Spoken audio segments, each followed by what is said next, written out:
Okay, everybody, Greg Biffle has joined us, and Matt Kenseth should be just right around the corner, we hope. So let's roll right into their availabilities. Greg, busy day. What'd you learn out there? Boy, I learned that it's going to be a crazy race on Sunday. It's the cars are, the closing rate, obviously everybody's talked about it. Closing rate very, very fast. Two cars get hooked up. They really stream away from the field quickly. You know, the way to explain it's like being in the slow lane and guys are going 85 on the beside you.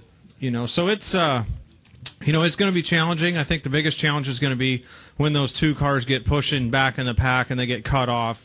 You know, how are guys going to slow down quick enough and things like that. And it's still very difficult to see in front of these cars. That wing is very wide on the car in front of you. You have no visibility around him. So it's difficult to know what's in front of him when you guys are hooked up and pushing. Sounds good, and Matt is joining us as we speak. Hey, Matt. So we'll let Matt tell us what he learned today. Nothing. After two practices. Nothing. You can do better than that. Come on. I don't know if I learned anything. I mean, it's different than what it was, but it's kind of, just go out there and draft in a group. I mean, practice is always a lot different than a race because you got cars merging onto the track, merging off the track, and big speed differences and all that stuff. So I did a test here, too, and kind of got some laps of the spoiler. So, yeah, I mean, the spoiler, you can see over it a little bit better than you could with the wing, but it's really wide, so it is hard to see around people when you get those two cars hooked up and they're running 5 miles an hour faster than the rest of the field. So that's a little bit difficult or nerve-wracking if you're the car behind, pushing someone. But other than that, everything seems all right. Sounds good. For those of you who may need the update, Matt is second in the Sprint Cup Series points, and Greg is third. All right, questions for both of these gentlemen? I need to see hands. There you go. We'll start with Mulhern, then go to Seth. Rutledge?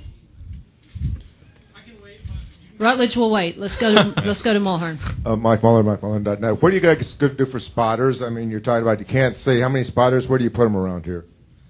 I use one spotter, really. He spots the entire race through binoculars, and I don't know how he does it. I don't want to know how he does it, but he does a pretty damn good job. And, he's got the button down 3/4 of the lap. I mean, about all day. I don't know how many batteries they go through, but, it's a lot for them to do. And I don't think there's really time to hand it off to another guy. It seems like a big racetrack, but they look through binoculars. It's probably like looking like that, I suppose. Same thing. I just use one spotter. So we'll go Seth, Don Coble, and then over here to Mike Hembry to my left, and then I see Joe Minzer in the back. Go ahead, gentlemen. Seth Livingstone, USA Today. For both you guys, if possible. Obviously, such a fine line between doing well in the points and winning. What is the new engine? Something that could conceivably get Roush into victory lane? How is it going with the new engine, and what else is it going to take to get over the top and get victories? Well, I mean, I think you want both. I mean, I think you want to win and be up in the points. I mean, that's what your goal is, and the higher you finish, the more points you get. So, I mean, you're always out there trying to win, but, we hope the new engine will be a little better, but if it was, better or significantly better than our old engine, we'd probably be running it already. So, I mean, they're still developing it and trying to get that better. We ran them at the last few plate races. So, I don't think that, in my opinion anyway, Greg might have a different opinion, but I don't think that horsepower is really the difference between us winning and losing right now. I really don't. I think we just got to keep working on our cars. We got to get our cars through the corner faster, and we got to figure out, how to get, the maximum amount of downforce we can get out of them and the maximum amount of grip we can get out of them, and not talking about Talladega, but everywhere else.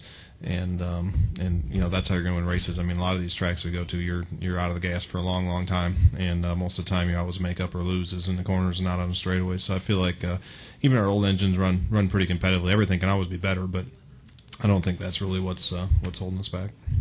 Yeah, I agree. A lot's been put into the new engine, a lot of focus. That's why we're not winning.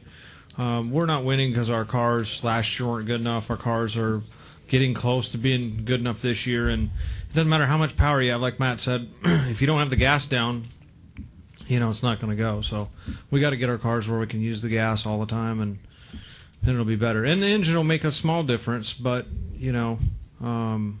it's rarely power wins these races. It's usually the guys at car that's stuck to the racetrack better.